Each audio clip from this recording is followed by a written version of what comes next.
sitting here today with Kenny, and he's going to tell us, I think, his best learning experience. Well, my best learning experience is probably one which might be fairly typical for most high schoolers.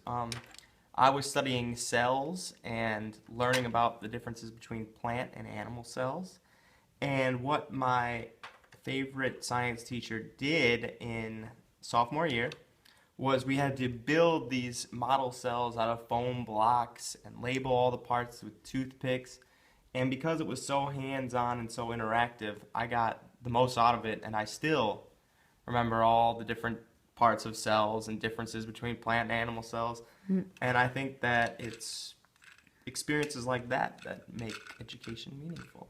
All right. What about your worst learning experience? My worst learning experience is one that I remember just as well, if not better.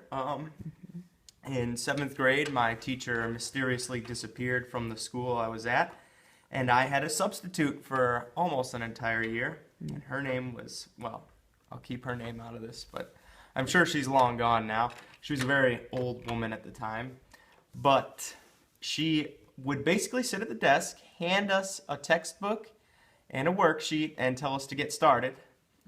And at the end, it would be, we turn in our textbook, we turn in our sheet of paper, and then we would get graded. And every week we would have a test.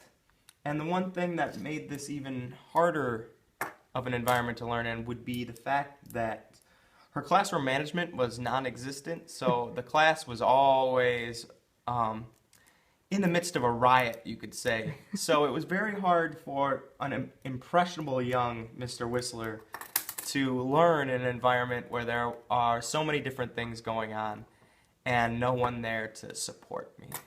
Awesome. Thanks for sharing. Yeah.